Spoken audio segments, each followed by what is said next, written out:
Bem-vindo ao projeto Técnica Feynman, e hoje daremos sequência ao raciocínio lógico e matemático, que não acaba nunca. Você irá aprender, nem que seja a última coisa que você faça, não é mesmo? Hoje iremos estudar os conjuntos. Eu não lembro disso, você não lembra disso, ninguém lembra disso. Então nós vamos lembrar agora. Basicamente, nós temos os conjuntos dos números naturais. Quem são os naturais? Pensa, eles são naturais. Naturalmente, serão todos os positivos inteiros. Então, é o que é normal, é o que você vê, visualiza. Tudo que é positivo inteiro, ou seja, que possuem sucessores 1, 2, 3, 4, 5, e que estão associados a operações de adição ou multiplicação. Pensa, tudo que é natural, tudo que é normal, tudo que é positivo e inteiro, não tem vírgula, não tem nada, é positivo e inteiro. Basicamente, estes são os naturais. Certo, mas você falou inteiros, não é mesmo? Quem são os inteiros? Os inteiros são o segundo grupo, que basicamente constitui todos os naturais, ou seja, todos aqueles que eram positivos. Mas agora nós vamos agregar também os negativos. Então, nós temos 1, 2, 3, 4, 5, e nós temos 1, menos 1, menos 2, menos 3, menos 4, menos 5.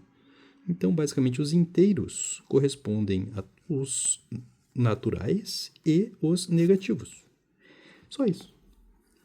Eles são um conjunto fechado para todas as operações, exceto a divisão. Por quê? Porque na divisão vai dar merda, vai dar vírgula, vai dar um problema. E aí ele vai deixar de ser inteiro e vai ser um racional.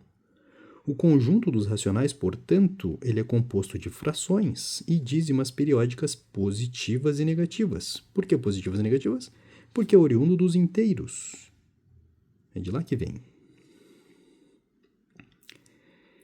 Dando sequência, então, nós agora conheceremos o conjunto dos irracionais. A diferença dos racionais para os irracionais é que nos irracionais nós teremos as raízes não exatas e dízimas não periódicas. Ou seja, o que não deu certo. Tu tentou dividir, não deu certo, e faltou, e deu umas casas quebradas e números muito loucos. São os irracionais.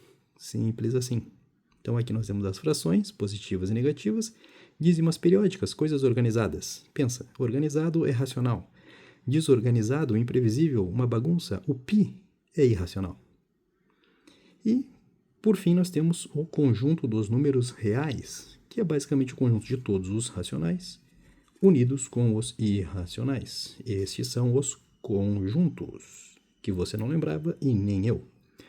E o último caso de conjunto, é importante destacar, é o conjunto vazio. Essa é a representação do conjunto vazio.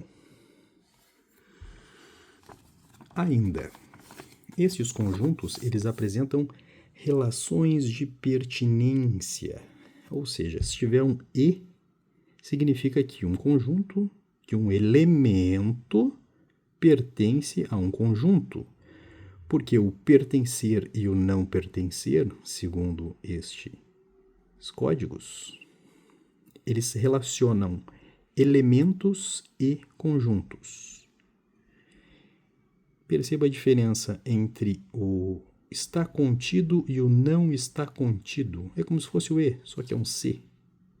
E neste caso nós estamos relacionando conjuntos a conjuntos. Então, conjunto com conjunto é um conjunto está contido em outro, ou um conjunto não está contido em outro. Enquanto que um elemento, ou seja, um número disperso, só um número, ele é um elemento. E aí ele pode pertencer ou não pertencer a um conjunto. E aqui nós temos o exemplo fatídico, que irá determinar isso. Por que que neste caso é falso e neste caso é verdadeiro? Porque nós temos aqui o conjunto A, composto pelos elementos 0, 1, 2, 3, 4 e 5. E aqui nós temos o conjunto, perceba as chaves, o conjunto 1 e 2. E a afirmativa que diz que o conjunto 1 e 2 pertence ao conjunto A. Isso é verdadeiro ou é falso?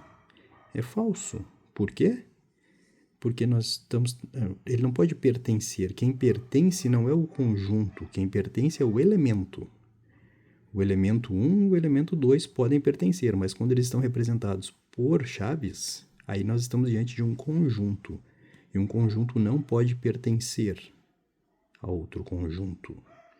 Por quê? Porque ele só pode estar contido quando nós estamos relacionando os dois conjuntos A relação é estar contido. Por isso que o exemplo abaixo, o conjunto 1, 2, ele está contido no conjunto A. Por isso que aqui é verdadeiro e aqui é falso. Interessante, não é mesmo? Nós ainda temos esse exemplo aqui. Se B está contido em A, então A menos B é complementar. É o complementar de A em B. Ou seja, de B em A. Ou seja, o que falta em B para ser igual a A. É basicamente esse um outro conceito de complementariedade. Ainda nós temos aquelas famosas e já conhecidas interseção e união. A interseção é o E. É basicamente aquilo que está contido em ambos ao mesmo tempo. E a união, que é também conhecido como ou, é basicamente aquilo que está presente em ambos, independente de eles estarem juntos ou não. Caso eu tenha que calcular a quantidade de números que estão presentes na união entre o conjunto A, união, conjunto B, nós vamos pegar todos os que estiverem presentes em A, mais todos os que estiverem presentes em B, e vamos diminuir da quantidade deles que estão presentes na interseção. Por quê? Porque senão eu vou contar duas vezes. Se eu contar aqui, eu vou contar tudo que está em A, e vou pegar um pouco que também está em B. Depois eu vou contar tudo que está em B, e também vou pegar um pouco que está em A. E é por isso que eu tenho que subtrair no final essa interseção, para que eu não conte as duas vezes.